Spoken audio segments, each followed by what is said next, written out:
Attacks in the southern areas of Gaza. The army has ordered tens of thousands of Palestinians to leave eastern Rafah. The UN says around 150,000 people have already fled the area.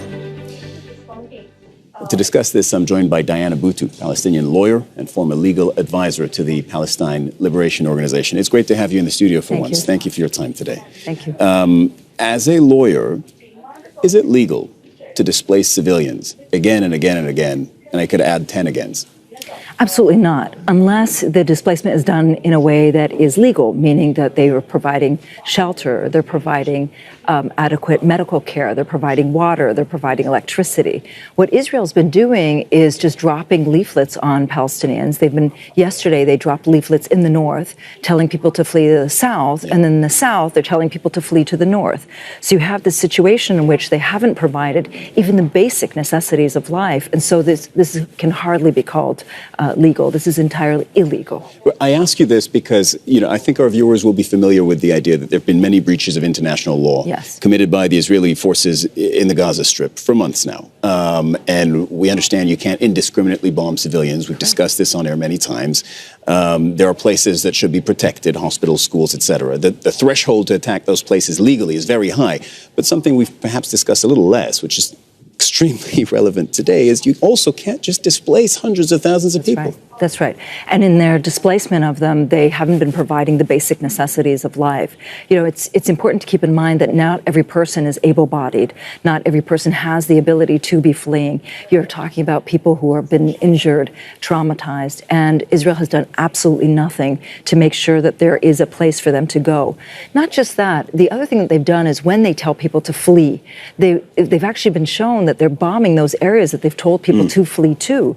So there is no safe space in Gaza, and I think we do a huge disservice if we somehow think that there is no place in Gaza safe at the moment. Staying in the legal world for a second longer, we know there's a case against Israel at the International Court of Justice. Yes. The ICJ has already said there's plausibly genocide going on here in the Gaza Strip.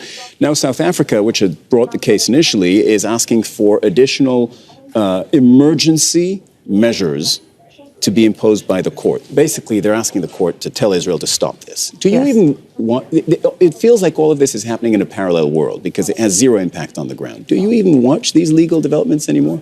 I do. I do watch these legal developments because although they may seem like they aren't worth anything, these legal developments are going to lead into long-lasting legal developments. For example, it's through these courts that we can then be pushing for arms embargoes to be against Israel. It's through these courts that we can be pushing for sanctions, and it's through these courts that we should be pushing for boycotts and for divestment. The legal aspects alone, we know that the U.S. is going to do everything to try to stop those legal maneuvers, but the U.S. doesn't control the world, and there are other countries that do believe in a rule of law and the system of law, and it's that system that we have to be pushing forward, not this idea that might is right. Okay, so you are watching this closely, but more for the long-term consequences then. So let's talk short-term. What do you think is Israel's end game here? Israel's made it clear what its end game is: genocide and ethnic cleansing.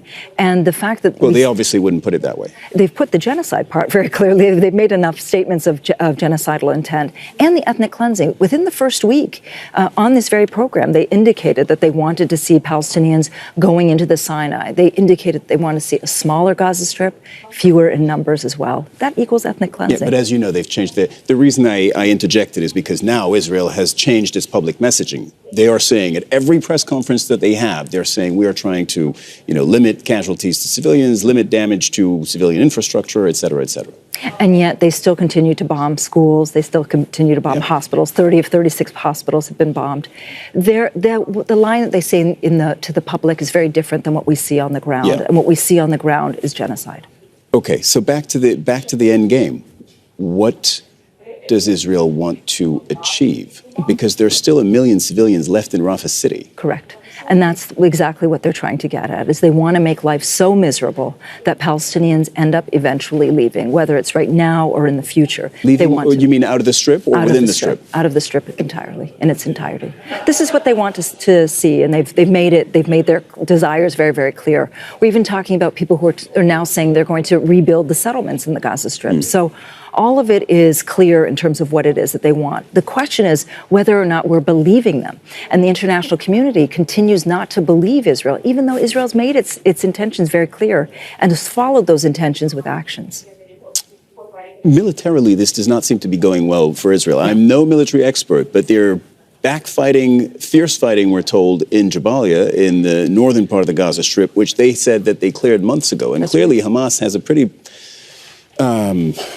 impressive, remarkable ability to just come back where they were supposed to have been defeated. And even more than that, it's been made clear to the Israeli public that there will not be any Israelis released unless there is a ceasefire. And this is why you're now seeing that there are demands for a ceasefire. Does that mean that they don't want to pulverize Gaza? The answer is no. The vast majority of Israelis do believe in continuing to pound Gaza. But militarily, as you said already, this is not going in their favor. So since you mentioned the ceasefire, do you think that the expanding ground offensive in Rafah, along with the fighting in Jabalia, could also be used by Israel as a bargaining chip? This is what they've been doing. So they've been doing a few things. One is they've been taking in and arresting many more Palestinians, mostly abducting them, to be quite honest, because they're held without charge, without trial.